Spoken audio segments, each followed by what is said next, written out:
Okay, this video is to help you guys figure out how to set and save your kit settings under user on the Alesis Strike Pro SE or Strike Pro processor. First thing that we're going to want to do is we're going to go to our presets, which are the kits that are already set up on the processor. There's effectively 136 or 137 of these things, I believe. If we scroll through them very quickly, there is 136 kits, and they're giving you this option to save 137 as a new user kit. But today, what we're going to do is we're going to start with the very first kit, which is the 001 Big Bird kit. And again, that's under the preset, something that the corporation already set up for you. What we're going to do now is we're going to save this. Now you can do this for any kit that you like. If there's a jazz setting, EDM setting, hard rock setting, Rototom 1970 setting, whatever you want to do, it's the same process. I'm just starting off with the 001 Big Bird kit. It's one of my favorites. So first thing that we're going to do is we're going to want to save this. So under here, we've got the save button. We're going to click save. And now it gives you the option to save the kit under whatever you want to call it. We're going to hit clear, F5, and I'm just going to save this one as A, real simple, B, and C. Okay. Hit the enter button, which is right here, enter. And on F5, there's F5, hit save. And now it's going to save it. So in order to check to see if it's there, click underneath your user button, which is F4. And now it's going to click on list. And there is a list of all the different kits that I have. ABC, Clap, Copperhead for Copperhead Road, Cover Me Up, a cowbell kit, crazy little thing called Love, down to the honky tonk. What other kits do I have set up on here? I want to push this to drop my yellow down to 2 Tickets to Paradise. That's a great kit.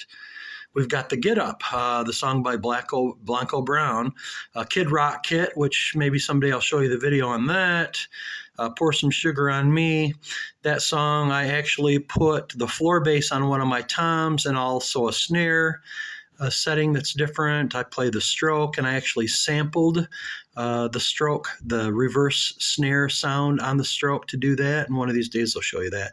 Trashy Women, Woody and my ZZ Top kit. I use that for Lagrange, turning one of my toms into like a woodblock stick click kind of a sound. So now that we know the ABC kit is there, we're going to scroll to ABC. Now the next thing that you want to do is you want to change some of the settings. If you want to check your volume settings, what you want to do is you want to go to Note Chase. Make sure that button right there in the far left corner, Note Chase, has been selected. And then you want to hit your voicing button, which is right here. And that is underneath your mixer button settings. Click your voicing. And what that does is it's going to show you each tom, each cymbal, what your settings are set at. Right now I've got it set on the kick drum.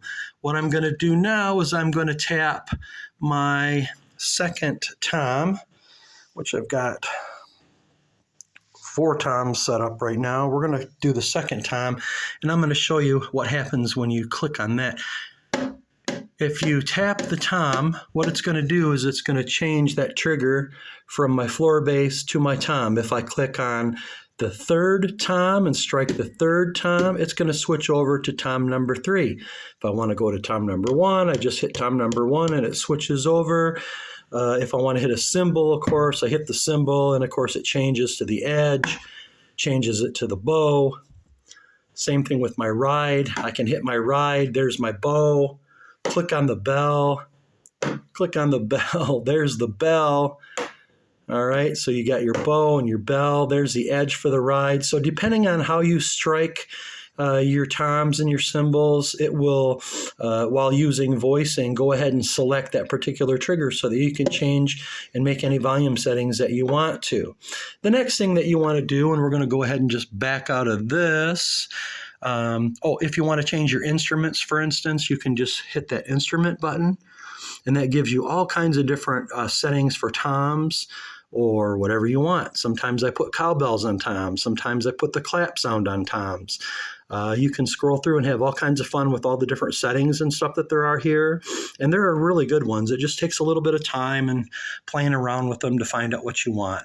And also layering. I can't say enough about that. That can be a lot of fun and add some really cool sounds using layering. So we're going to go back. I don't mess with the tone very often.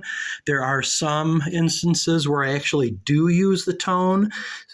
Typically, it's only on samples that I create just because I want to dial in as close as the sound that I can.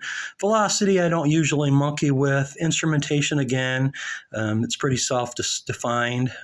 You choose whatever you want to put on your toms, your rim shots, your cymbals, whatever, and call it whatever you want.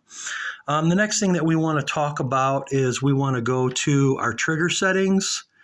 And for the trigger settings, a lot of it depends on what you're doing.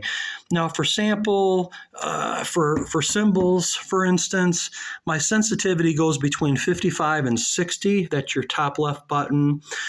Typically, I go 0 crosstalk.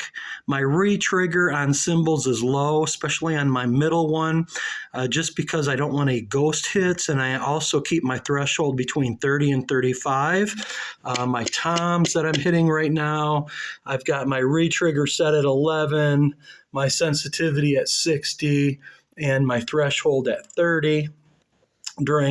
For my toms, I will use linear curve. For my cymbals, typically, I use linear curve, and I also use a piezo, but not very often, but linear curve usually works best for me. The only other thing that I would say is on your sensitivity. On my snare, I will keep my sensitivity high, and I will also keep my re-trigger a little bit high on my snare, just because it makes it for fun for doing rolls and stuff like that. You could play around with it, but these are my traditional settings. I'm going to go back to one of my user kits that I use, which is called Woody. And we're going to go ahead and hit our note chase, and we're going to go ahead and hit our voice. And so if I am on my trigger settings here, this is for my tom number 2. Again, it's 60 on the sensitivity, 11 on re-trigger, and 30 on threshold. A lot of your thresholds are going to depend on what kind of a drum rack that you have. If you're using the Alesis standard drum rack that comes with your Strike Pro kit, it's garbage, to be honest with you. I have switched over to a Gibraltar rack, and that stabilizes my cymbals and toms and actually keeps them kind of separated. I keep my number 4 floor tom on its own stand, similar to my snare stand, so it's not attached to the rest of the rack. If you can do that with some of your toms and some of your cymbals, keep them separated. I keep my ride cymbal on a separate boom stand.